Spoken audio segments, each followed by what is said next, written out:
We have some breaking inputs coming in. Tibet MP in exile has slammed China. The MP says need to unite against China's expansionist ideology.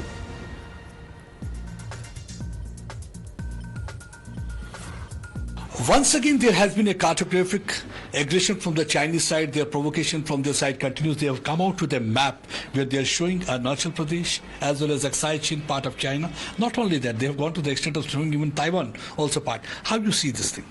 Actually, it's like that. Before 1959, there is no Chinese-Indian border. We are the Tibet-India border. Now, after invasion 1959, after invasion, China has been claiming that it's all Indian borders are also theirs. You know, they have been encroaching into Indian borders since then. And the Chinese policy is like expansionist policy, so it's very dangerous to the Asia and it's India also. So what should be done? What is your suggestion? I think the G20 is sitting there already on the run, and they should, before planning something else, they should plan about they should go inside Tibet and what's happening inside Tibet. They should check, because there are so many military basement camps have been set up, because Tibetans are only 6 million Tibetans, and it's already suppressed for a few decades now. The expansionist policy, they have set up lots and lots of airports, big airports, infrastructures, and the military basement camps. For around 400,000 armies are already there. It's all for the neighboring countries to provoke, you know, to do something else. They have something else, plan something else.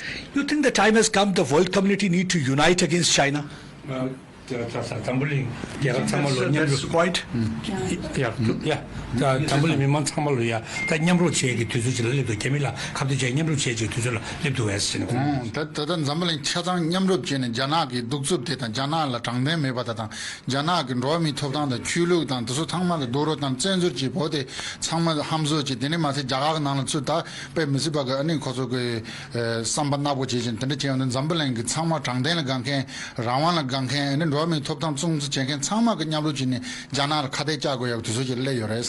What do you see? That this is the time when the world community need to unite against.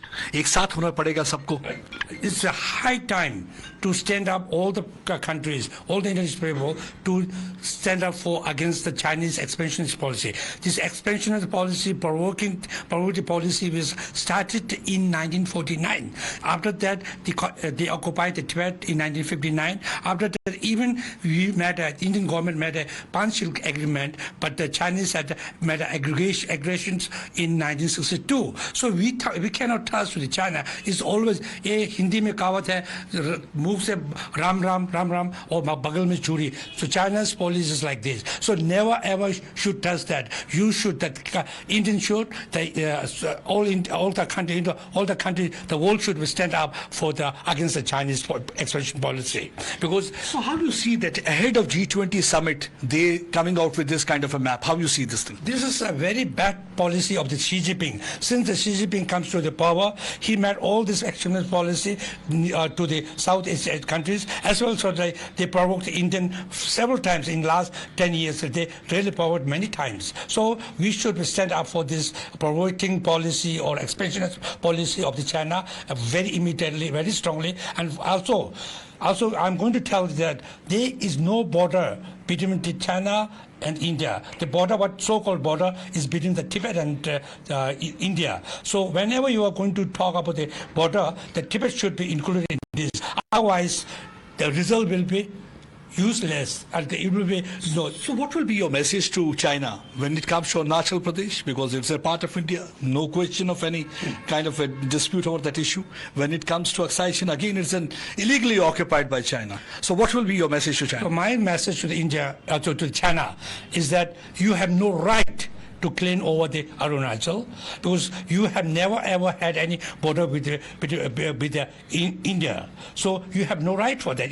What you are claiming is totally illegal, is against the international law. So you think that the time has come when the countries need to teach China a lesson, they need to be diplomatically cornered? Yeah, definitely. It's a diplomatic corner that also that the Indian people, the boycott the Chinese goods immediately, because economic gives a power to the nation. And now if we Indian peoples buy the Chinese goods continuously, it gives a power to them, economic power to them. Whatever the economic power they get, they will use for the arms, which is used for the जो हमारे border में जो army है उनके ऊपर use करा. So हमारा भाई के ऊपर बंदूक चलाने के लिए हम चीन को economic पैसा देगा, support करेगा. That is very wrong situation, wrong policy. One last question I'll be asking you. You think that now during G20 summit, when all the countries will be coming out to this place, you think that now the time has come that a message strongly should be conveyed to China that you can't continue with this kind of a provocation, this cartographic aggression, and needling India over this issue? Yes, China is like China and India is the one of the biggest populated. They should two powers. They should now sit down with the other countries and talk about Tibet's issue first. Before going into other things, they should solve the issue of Tibet. Only then they can go down to other plans to make their country's prosperity. Before that, inviting Tibet's invasion illegally is very, very, very harmful for their own country also. No, do you think that will be the best response? They are continuing cartographic aggression. So India should say that Tibet is not part of China. Yeah, of course, Tibet's never been a part of China. Now China is. We are only 6 million Tibetans. They are only into the eradication of the Tibetan identity. They have been collecting the DNA of the Tibetan people. Every Tibetan people's DNA is collected from Tibet, and they are modifying the Tibetan DNA and eradicating it and putting the Chinese DNA into it. Means they are making Tibetans Chinese already. And the children up to 3 years of age was taken from their family and put in the vast boarding colonial schools where they are teach them all Mandarin, Chinese. They are making pictorial depiction that has now been done by China in its new standard map that has been released. In the meantime,